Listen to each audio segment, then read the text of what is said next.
tarde. Hoje a gente entrevista o ministro Fábio Faria das Comunicações. Muito obrigada pela entrevista, ministro. Obrigado a você, Lília. Boa tarde. Ministro, eu vou começar te pedindo para fazer uma análise. Como é que o senhor avalia Lula livre das condenações e Bolsonaro amarrado numa CPI? Então, Lília, desde o começo que eu converso com o Bolsonaro, antes de virar ministro, ele sempre achou que ia enfrentar o PT. Né? Assim, nós temos hoje o PT que tem a maior bancada na Câmara, que mesmo perdendo as eleições, eles têm uma capilaridade muito grande nos estados do Nordeste, principalmente, e eles fazem oposição ao governo, né? Então, assim, não foi nenhuma novidade para o Bolsonaro ter o PT na disputa, ter o Lula na disputa, porque junto com o Lula vem a força do PT, a força do Lula, mas vem o combo também, que é a rejeição do PT e a rejeição pessoal do Lula. E a CPI, ela vai ser uma prévia de 2022, porque tudo que iam perguntar ao governo, perguntar ao presidente, colocar na mesa durante a eleição, o governo vai ter a oportunidade já de responder agora na CPI. E com essa inclusão de estados e municípios, também é importante, já que é uma tripartite, né, que todos os entes da federação eles estão responsáveis pelo Covid. Nos estados, por exemplo, nós sabemos que o Supremo decidiu que os estados e municípios têm a palavra final em relação a restrições, né, até qualquer coisa que eles queiram adotar. E a gente vai poder analisar, né, o que cada um fez realmente, se alguém tem culpa, aonde houve desvio, como é que foi, como é que socorreu. Acho que a CPI, no começo, eu via que tinha realmente o intuito de prejudicar o governo federal, mas como ela foi colocada, não. Acho que vai ser uma CPI ampla que, até eu falei sobre isso, que investigue tudo e todos. Então, o governo está bem tranquilo em relação a isso. O presidente já fez uma cobrança no início da semana. Bom, se vai ter CPI que o coloca onde ele é o objeto principal, a gente sabe disso, que então se coloque para andar também eventuais processos contra ministros do Supremo. O governo vai cobrar essa fatura? Vai atrás de tentar fazer com que esses processos sejam encaminhados? Então, Lília, eu defendo que tenha a autonomia dos poderes, né? A harmonia dos poderes. Eu acho que quando você vê um poder interferindo no outro é muito ruim. E assim, os próprios senadores não gostaram da liminar monocrática que foi para o Senado, tanto é que eles estão agora com um projeto que eles irão votar agora nos próximos dias para evitar que tenha uma liminar monocrática de um ministro do Supremo interferindo no Senado Federal. Então, do mesmo jeito que eu defendo que o Supremo não interfira no Executivo e no Legislativo, eu não posso também defender que o Executivo interfira também nos outros dois poderes. Então, acho que um país ele é forte quando tem instituições fortes. Você vê Estados Unidos, por exemplo, muda o governo, mas eles continuam fortes, porque as instituições são fortes, americanas. E assim, eu defendo que o Brasil siga na mesma linha. Nós estamos vendo uma politização muito grande em relação a tudo. E isso é muito ruim, porque os governos passam e as instituições ficam. Eu vou voltar um pouquinho, a gente falou ali do PT, do Lula, mas eu vou insistir. Uma coisa é enfrentar o PT, a outra é enfrentar o Lula. O presidente Bolsonaro está pronto para enfrentar o Lula ano que vem? Não, é isso que eu falei. O PT ele traz um partido de oposição que teve 45 milhões de votos, que tem capilaridade em vários estados, e com isso traz também a rejeição. O Lula traz o voto do Lula, pessoal, e traz a oposição, a rejeição ao Lula também. Tem muitos empresários, muitas pessoas que nem iriam votar mais, nem iriam participar da eleição. E com a volta do Lula candidato, eu já vejo nos grupos de amigos, algumas pessoas já preocupadas com o presidente, querendo que o presidente faça isso ou faça aquilo, porque senão pode ter uma possível volta do Lula. Então ele traz também um lado que ajuda o presidente Bolsonaro. E assim, o que matou com a volta do Lula candidato foi o centro, né? O centro que queria ali vários candidatos apontando, pré-candidatos. Com a polarização, são dois candidatos altamente populares, com muito tempero, né? Assim, eles falam o linguajar do povo, e assim, essa eleição vai ser muito polarizada. Vamos colocar os personagens aqui para a gente debater em cima de nomes. A gente está falando, por exemplo, do Dória, a gente está falando do Amoedo, a gente está falando do Mandetta, do Ciro, talvez, do Eduardo Leite. Enfim, o que acontece com esse espectro aí de pré-candidatos que estavam ali já se colocando e se articulando entre eles para que dali surgisse um nome? Eles simplesmente desaparecem ou as duas forças de polarização puxam alguns desses nomes? Tem uma avaliação que é importante fazer. O Lula ele se coloca como candidato, o Bolsonaro também. São dois candidatos que largam os dois com uma margem muito alta, né, de índice de votação.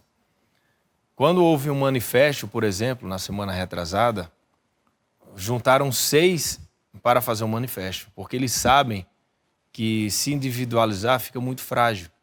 Então, quando você vê isso, você já mostra que os candidatos desses pré-candidatos, eles terão uma dificuldade muito grande. Por exemplo, o Dória, em São Paulo, a última pesquisa que saiu, ele estava perdendo para vários candidatos de outros estados. O Ciro Gomes estava na frente dele, até o Mandetta estava na frente dele em São Paulo, até aquele Arthur, Mamãe Falei, estava na frente dele. Então, assim, eu diria que o Dória, ouvindo aqui as pessoas ligadas a ele, fala que ele quer mesmo ser candidato a presidente porque ele sabe que não ganha em São Paulo. Então, já que ele vai perder, é melhor ele perder sendo candidato a presidente da República. Mas ele vai ter uma dificuldade dentro do PSDB, porque Eduardo Leite também, já que ele diz que não é candidato à reeleição, vai querer ser candidato também pelo PSDB. Então, nós teremos no PSDB uma disputa interna. Mas eu não vejo de forma alguma um candidato de centro nessa eleição, com Lula e Bolsonaro entrar, que a população vai ser um fla-flu eleitoral e ali a gente vai ter uma campanha com muita paixão e ódio e ali... Então o senhor não acredita nessa terceira via aí, não acredito. liderada Eu acho que Ciro por um Gomes desses... é candidato, mas ele é candidato no eleitorado da esquerda, não tem como querer puxar o Ciro Gomes para o centro, porque ele é um candidato de esquerda, então assim, eu acho que ele entra muito na base ali do presidente Lula, não sei se ele... não vejo ele como retirando a sua candidatura. Então acho que nós teremos aí sim, pode ter mais um candidato ou outro que saia, mas eu não vejo como entrar nessa disputa. Se fosse outro nome do PT, sim, mas com o Lula e o Bolsonaro, acho que não. E o Bolsonaro é favorito. Quais pesquisas apontam? As que a gente tem visto recentemente? Qualquer pesquisa que você fizer hoje vai dar um dado negativo para o governo, porque as pessoas estão em casa, muita gente morrendo do Covid. Assim, nós estamos num momento, não é nem uma segunda onda, é uma primeira onda misturada com a segunda, com essa nova cepa, P1. E está todo mundo com medo, está todo mundo triste, as pessoas não estão vendo seus familiares, não estão tendo direito de trabalhar, estão com medo de perder o emprego. Então, se você olha realmente na ótica agora, você observaria que isso está causando uma cortina de fumaça que não tem nenhuma percepção sobre nenhuma entrega do governo. Então, mas isso mais adiante, até porque a eleição não é uma corrida de 100 metros, é uma maratona. Nós temos muitas entregas, realizações e vai ter o ranking de vacinação, a CPI vai mostrar realmente quem desviou no Covid, quem cometeu crime grave em relação a isso. Então, eu diria que o governo chega com muitas entregas para realizar e o passado histórico do PT, nos últimos 14 anos, a ressaca ainda está muito grande. Ministro, vamos falar um pouquinho, então, da pandemia. Essa frase aqui que eu vou ler para o senhor. O Brasil se tornou um par internacional no enfrentamento à Covid. É uma frase dita pelo ministro Gilmar Mendes durante a votação das igrejas, né, do funcionamento dos templos. Bom, perto do que os editoriais estrangeiros estão falando do Brasil, é quase que um elogio que ele falou. Certamente o senhor tem lido e a percepção do olhar estrangeiro para o nosso país é a pior possível. É como se a gente vivesse no pior lugar do mundo nesse exato momento. Desde março, o Brasil é o lugar onde mais se morre de Covid. Março desse ano. Desse ano. Como é que a gente vai conseguir se livrar dessa pecha? Assim, em que momento que a gente vai sair desse buraco tão profundo em que a gente se meteu, ministro? É possível? Com a fotografia, Lília. Daqui a pouco, com o tempo, nós teremos a fotografia do Covid.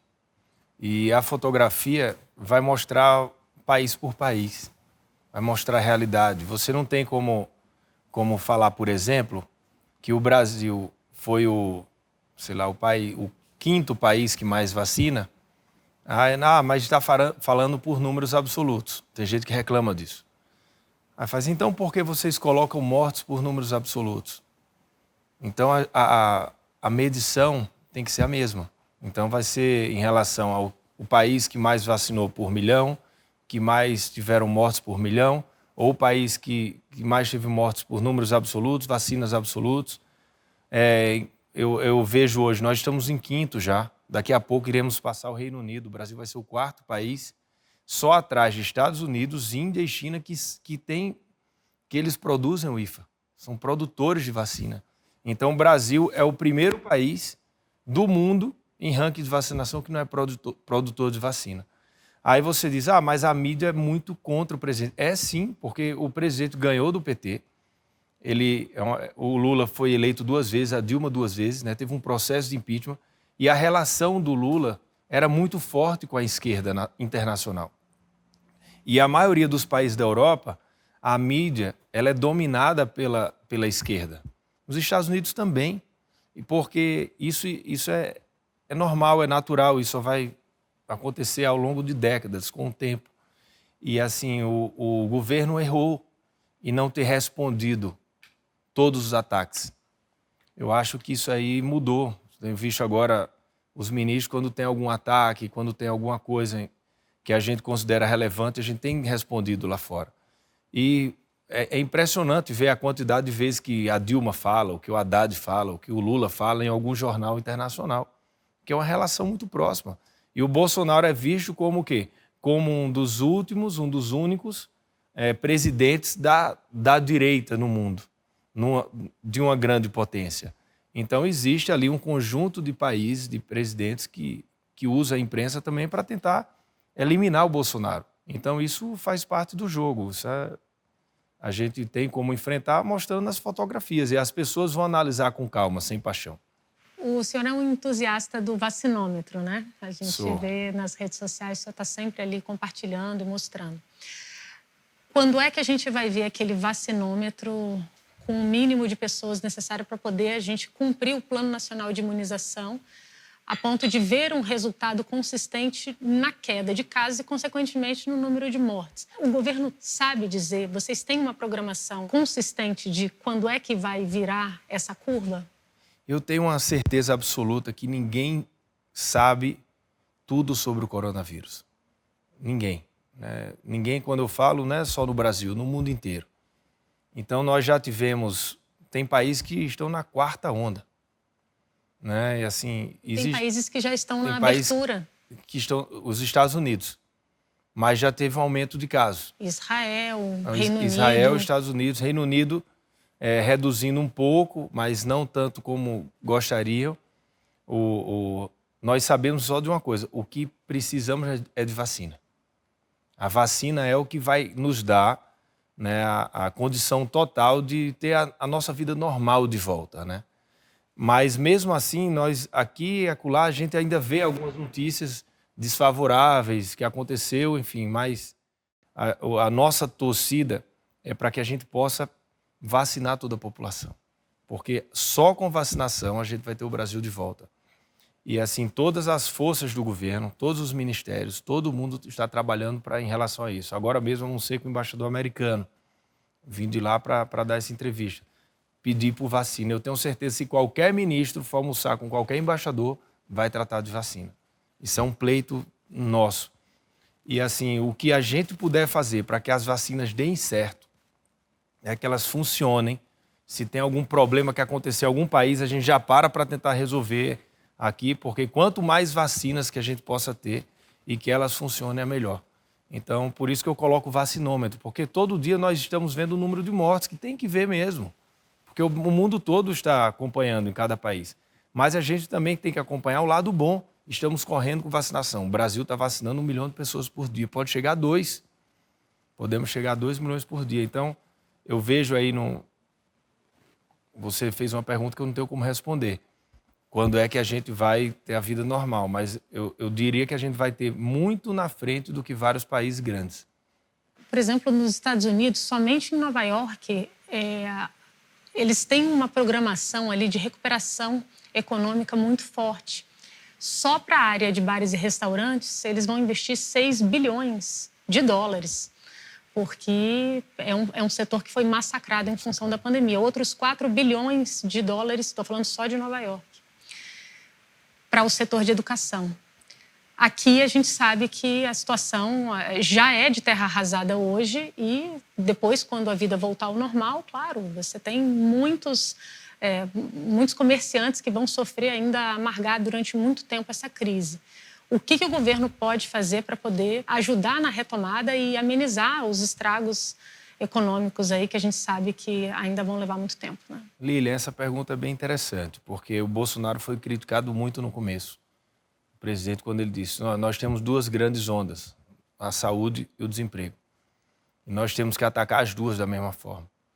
E assim, a imprensa toda bateu nele, a oposição, dizendo que primeiro você tem que salvar vidas e depois você cuida do desemprego, da economia. Mas quando ele falava isso, ele estava falando em vidas também. Porque o desemprego em massa, ele mata. A fome mata. E ele está muito preocupado com o que ele está vendo no entorno aqui de Brasília, nas cidades que ele tem ido. Pessoas que dependiam de quê? Do emprego informal.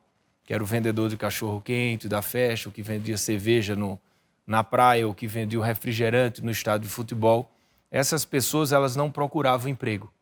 Então, elas não eram vistas, porque quando você não procura emprego, você não sabe o número de desempregados, né? Durante a pandemia, a gente achou que tem ali 40 milhões de pessoas. Nós achamos que trabalhavam no informal. E essas pessoas, como estão perdendo o dinheiro, elas estão buscando emprego. Com isso, a gente está aumentando o número de desempregados. Porque são pessoas que não têm mais renda e que estão buscando um emprego formal. Então, qual é a saída para isso? Nós temos que ter 2 vacinas. A vacina da Covid, que a gente está tendo durante a pandemia, e após a pandemia a gente tem que ter a vacina do emprego. Então, são 2 vacinas que nós estamos atacando. Por isso que o ano passado teve o Pronamp, o auxílio emergencial, vai voltar agora a MP do Bem, que vai ser para ajudar os setores. Muitas empresas não demitiram seus funcionários porque tiveram ajuda do governo federal, mas mesmo assim foram 89 mil empresas que fecharam ano passado. E esse ano esse número vai ser muito maior. Então, por isso, quando o Bolsonaro diz, olha, não dá para a gente fazer igual aos Estados Unidos, lá eles deram 1,9 trilhão de dólares. Quando você olha o que a potência americana, né, a Alemanha, por exemplo, o Brasil conseguiu passar a primeira onda. Teve dinheiro, a economia gastou 620 bilhões.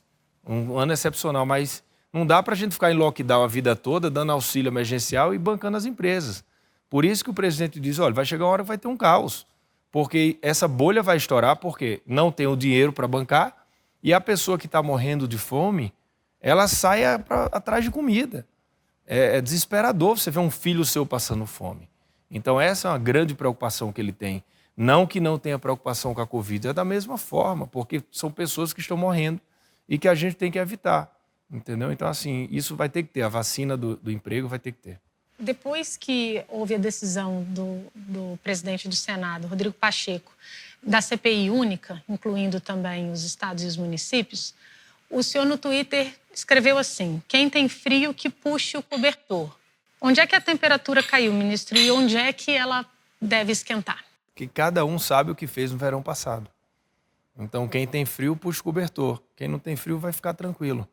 Foi o que eu quis falar, porque houve uma luta muito grande para que não incluísse os outros entes da federação. Como você vai olhar a Covid no Brasil, o coronavírus no Brasil, sem fazer um corte, fazer um recorte aqui, não, vamos só olhar aqui para Brasília e a gente não vai ver o resto. Então, não que eu seja contra ninguém, até cada um tem direito a se defender, espero que todos comprovem que não houve desvio algum, mas no ano passado várias coisas aconteceram nos estados. Nós vimos alguns casos. Isso revoltou um pouco a população. Se vai ter uma Covid, tem que se averiguar. Até para que, se não houve nada errado, que eles possam mostrar também. Então, é um momento. Então, quando eu disse isso, foi mostrando isso. Então, quem fez algo errado em relação à Covid vai ter que ficar preocupado. Porque se fosse só o governo federal, ninguém ia ficar preocupado, né? Só quem iam achar que ia só investigar o governo federal. E não, quando teve ampliação, aí eu mandei um recado que todos têm que ser investigados, como foi feito. Pois é, vou falar em recado. O presidente Bolsonaro disse: o Brasil é um barril de pólvora, estamos na iminência de ter um problema sério. Que recado é esse? Do que ele está falando exatamente? Que caos é esse? Caos a gente já vive, ministro. A quantidade de empresas fechando. O auxílio emergencial não vai ser como o primeiro. É um auxílio menor, uma quantidade de pessoas menor e tem muita gente passando fome. Ele disse que foi numa casa e tinham 3 pessoas morando, a geladeira vazia. Na outra, idem. Ele disse, uma hora essas pessoas vão sair de casa para comprar comida. E se não puder comprar, vai ter saque em supermercado e isso virá o caos. E ele vem dando esse recado diariamente. A preocupação dele é o quê? É com as medidas restritivas, fechando empresas, né, fechando o comércio e sem observar o lado econômico. Eu acho que as pessoas estão em casa, trabalhando em home office, mas elas estão pegando o transporte público lotado. Antigamente eram vários ônibus, hoje com a diminuição de pessoas, o ônibus está passando a cada 30 minutos e uma pessoa por cima da outra. Trem idem, metrô idem. Então, assim, por que ninguém fala disso? É muito fácil você falar para todo mundo ficar em home office, mas aquele funcionário que está servindo o seu suco ou o seu cafezinho, de muitos críticos, estão pegando o ônibus e talvez tenham se contaminado por causa disso. E o que o governo pode fazer para poder ajudar os municípios, os estados a fazer esse controle, por exemplo? O governo, primeiro, que ele não pode fazer muito em relação às medidas, por quê? Porque foi dada autonomia para os estados. Mas não tirou a obrigação do governo federal. Exatamente. Por isso que foram bilhões para os estados e municípios, até porque o Congresso, eles são representados por senadores que representam o estado, deputados que representam os estados, o povo, e nós votamos, o ano passado, várias medidas de ajuda para estados, municípios, empresas, Pronamp, auxílio, tudo passou pelo Congresso. E isso é o que a gente fala, que foram bilhões investidos, hospitais de campanha foram abertos, por exemplo, em vários lugares por causa desses recursos e foram fechados. Por que eles foram fechados, William? Porque os governadores não acreditavam na segunda onda. Isso não é uma omissão? Já imaginou se fosse Bolsonaro que tivesse fechado todos os hospitais de campanha do Brasil?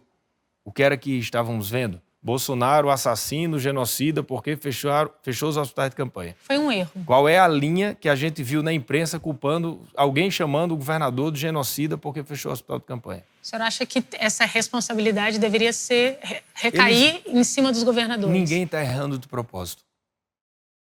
Nem Bolsonaro, nem os governadores, nem eu, nem você. Todo mundo está tentando acertar. Ninguém chega, hoje eu vou acordar, hoje eu vou errar. Hoje eu vou dar uma opinião errada em relação ao coronavírus. Não, todo mundo. Por isso eu não culpo. Antigamente, quando Mandetta dizia, fique em casa, se tiver algum sintoma simples, fique em casa, só procure o hospital quando tiver falta de ar. Ninguém está usando mais esse protocolo. Sabe por quê? Porque 66% das pessoas que são entubadas estão morrendo na UTI. Então, quantas pessoas ficaram em casa até sentir falta de ar e foram para a UTI e morreram? Foram entubadas, morreram. Quantas? Mandetta é o assassino? Mandetta é o genocida? Ele é o culpado? Não, ele estava tentando acertar. Mas tudo que é do Bolsonaro, qualquer coisa que seja simples, ele já querem dizer que ele é o culpado por tudo. Então, essa CPI vai ser oportuna, porque a gente vai poder levantar vários casos que ocorreram e viu que ninguém estava mal intencionado. Agora, um desvio, não. Ninguém comete um desvio, que é um dinheiro para você salvar pessoas, e você desvia dinheiro da saúde e do combate à Covid na boa intenção. Então, acho que a gente tem que buscar aí fazer com que sejamos justos nessa CPI. Ministro, essa semana o senador Jorge Cajuru acabou montando aí um circo, um estardalhaço, porque ele vazou um áudio de uma conversa que acabou expondo o presidente, porque era uma conversa ali entre os dois. Surgiram várias teorias aí do porquê que isso teria acontecido, inclusive de que o próprio presidente teria conhecimento e que teria sido avisado sobre essa divulgação do áudio. A gente está falando aí, foi traição ou não foi traição? Vou responder em duas partes. Primeiro que o presidente foi gravado por um senador da República, sem consentimento, sem conhecimento, e que isso é gravíssimo. Em vários lugares do mundo, em vários países do mundo, gravar o presidente sem autorização judicial da prisão, da cadeia. E aqui, como eu disse, como gravar o Bolsonaro, e muita gente não gosta do Bolsonaro, então foi legal o que Cajuru falou, fez. Só que quando vira o conteúdo do áudio, e mais uma vez sai uma gravação, as pessoas veem o mesmo Bolsonaro, né, falando, olha, que pode investigar, mas também investigue todo mundo, etc. Aí as pessoas acham que pode ter sido gravado porque queriam que o Bolsonaro cometesse algum tipo de crime. Então isso aconteceu naquela reunião do Moro, por exemplo.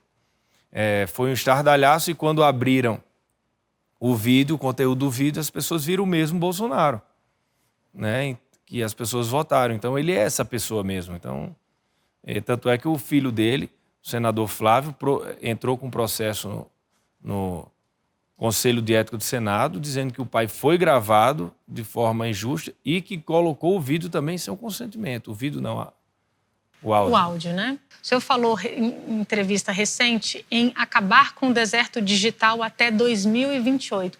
Como é que se faz isso num país onde 100 milhões de pessoas não têm esgoto em casa, onde 35 milhões não têm acesso à água potável?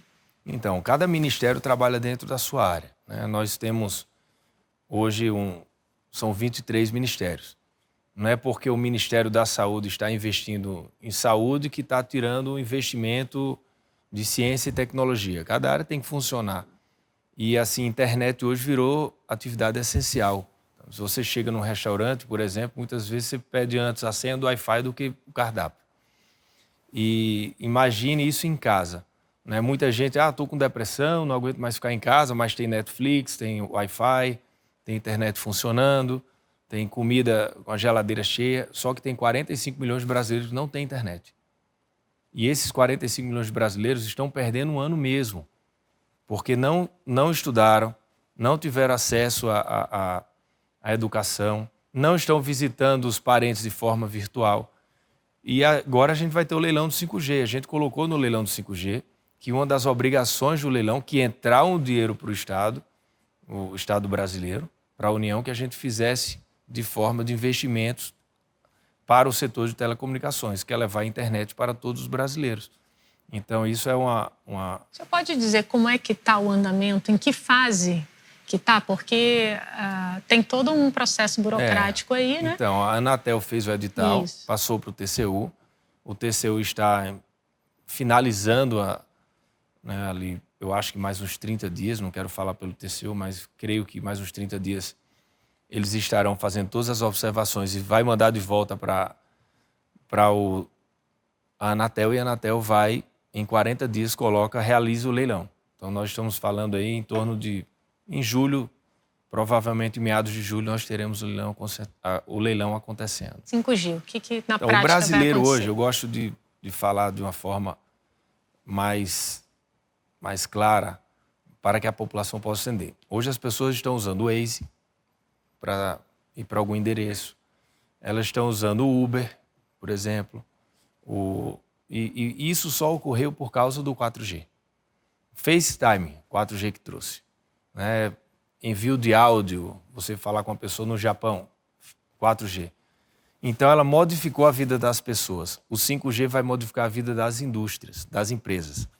Nós teremos aí coisa falando com coisa, que chama IoT, a internet das coisas. Então, hoje você vai levantar um drone, você tem que ter um controle para um drone.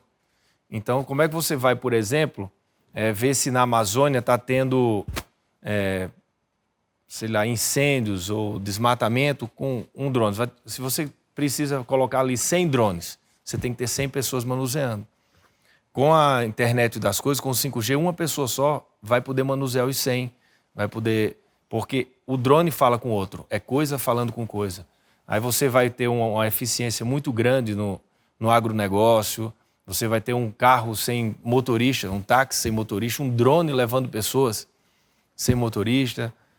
Então, assim, nós teremos uma modificação muito grande na vida das empresas e das indústrias. O que aconteceu com a gente no 4G, com as pessoas, vai acontecer com as empresas. A perspectiva está mantida aí para 2022? Já com... Tá, nas 27 capitais já startar o 5G standalone, que é o 5G Plus, que é o Ferrari. O governo vai sancionar na íntegra o orçamento? A gente vai saber agora, entre hoje e amanhã, nós teremos uma resposta. A comunicação, ela é muito transversal, né, a área de comunicação. Então, a gente não entra no meio da discussão nem no começo, a gente entra no final. E em todas também, né? Em todas, nos 22 ministérios, né? Então, quando vai sair a fumaça branca, abemos papa, aí nós somos chamados, entendeu? Então, provavelmente, aí, até sexta-feira, eu acredito que teremos uma resposta. Você tem uma experiência bastante grande no Congresso, é o ministro das Comunicações, mas age, todos sabem, como um articulador também. Se fosse apostar, apostaria que vai sancionar 100%? Eu aposto que vai ter um entendimento, porque o presidente quer manter essa harmonia com os poderes, né? Com o poder legislativo, com Arthur Lira, com Rodrigo Pacheco. Nós pagamos um preço, porque nós vivemos aí 2 anos com um troca de farpas entre o presidente da Câmara, o presidente da República. Isso foi muito ruim. Só olhar do 1º de fevereiro para cá, o que a gente já votou de matérias importantes, relevantes. Então, isso exigiu um esforço muito grande por parte do governo para ser justo. O presidente Arthur Lira foi muito correto no orçamento. E, assim, todo o governo está trabalhando. Hoje mesmo já estão reunidos praticamente de manhã à tarde. O ministro Paulo Guedes discorda. Acha que, inclusive, o presidente vai ficar bastante exposto se sancionar o projeto. Mas aí nós veremos a fotografia lá na frente. Ministro, quero te agradecer demais a entrevista. Eu que agradeço, Lila. Obrigado a você, obrigado ao Metrópole.